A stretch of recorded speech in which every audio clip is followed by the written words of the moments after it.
Yeah, so many questions. If you were to go back 10 years ago and pick one word to describe your relationship with money, what would it have been 10 or 15 years ago? If I could give it to myself back then, it would have been Bitcoin. Right. No, I That's mean, not you're what you're really, asking. No, that's I know. exactly. No, I know. I wish I could whisper Amazon and just move away. For sure. Apple.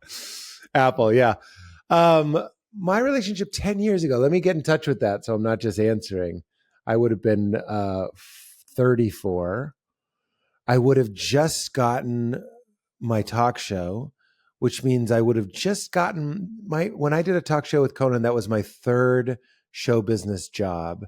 And I remember very vividly not, and I'm not just saying this, not caring what it paid, because it was my dream come true and I couldn't believe it was happening to me. And I don't think I'm talking out of school when I say TBS wasn't planning on making it. We made a pilot. It was really good. And they were like, okay, we're going to show our cards. This was a boondoggle for us. We weren't going to make it. We were letting Conan spin his wheels a little bit, but we do want to make it. That's the good news. The bad news is we don't have the money. We don't have a budget.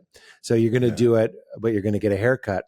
And I have no memory whatsoever of ever getting a check or negotiating for some higher fee. That's one of the great privileges of starting out, is you don't have any sort of reference point for what you should be paid. Now, it's a wonderful thing, but having done so many different kinds of jobs, I have, that's what they call your rate. That's Pete's rate. That's his quote. That's what they call it. Well, Pete's quote for that is this. But this was a quoteless time. There was no quote. I was just happy I had a parking spot on the Warner Brothers lot. I thought it was the coolest thing in the world, and it was. I also had been doing the E-Trade commercials. I was the voice of the E-Trade baby up until recently. Right. So that was the first gig. And I'm so grateful to Tor, who created those ads, and Kim Keats and everybody at Gray that produced them, for casting me, because that was the first job that I was like, oh, I'm going to get a Tempur-Pedic mattress. You know what I mean? Like that was the first, that was the first, like, I wasn't just kind of making rent, going, doing a college or something. And that was a great way to make a living. But this was like, all I did was go in a recording studio and kind of clown around for, 10 hours or something, but it was one day. And then like these checks would just come in. And that was really, anybody that knows early success with a commercial knows it's not, I will say it's not as much as people think it is. Cause I've had people come up to me and go like, I can't believe you still do comedy. I mean, you were the E-Trade baby, as if I got like $50 million or something. It's nowhere near that. It's great, but it's not retirement or like FU money as they call it, but it was a consistent, the mailbox, not to be gauche, but that's what we're here to talk about. The mailbox at my time, my little apartment mailbox, I'd open it, it'd be stuffed with envelopes, and they were all checks for E-Trade. It was I was 33 years old, 32 years old, just like what the, and I had just gotten divorced. So I needed a win. So like the fact that this job came in, and I really didn't know what to do with it. Luckily someone told me to incorporate, and someone told me to, little tips here and there so that it wasn't so heavily taxed. And I'm really grateful for that. But I didn't do much with it other than like not worry about money.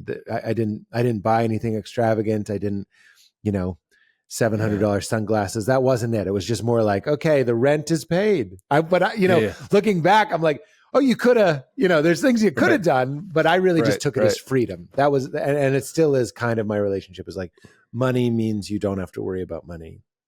Was there a time when you were worried about it? That's a great question. Janine Garofalo has that great joke about like, everybody tells a story about coming to LA with like $20 in their pocket, but they don't tell you that they had their parents' credit card in their back pocket, in the other back pocket. Right. And I'm like, there's some truth to that for sure, in that there's a lot of truth in that.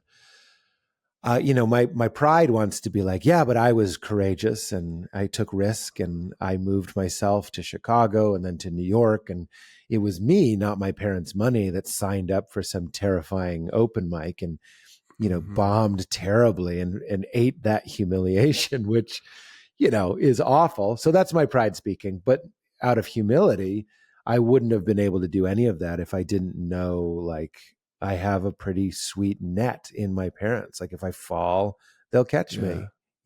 I got a job. I was paying the rent, but like, if we needed, this is my first marriage, if we needed groceries, we had a credit card that went to my folks. It's not with pride that I say that, but I'm 22, just kind of making a go at it, and we had some help. And I what I'll say is privilege noted. You know what I mean? Like that was a gift. And then because of that support system, looking back, I was incredibly lucky, you could say. And that was definitely a huge part of it. And I was incredibly determined, which I think was a big part of it as well. But within 3.5 years, I no longer had a day job, and I was no longer using that credit card. So isn't that crazy? It's like, there's this quote, it's not our friends' help that helps us, it's knowing that our friends will help us that helps us. And that was sort of true when it came to my folks, which is like, who cares? Like, it emboldened me to be like, if I fall flat on my face, I can always go home. And not everybody has that. That was a real gift.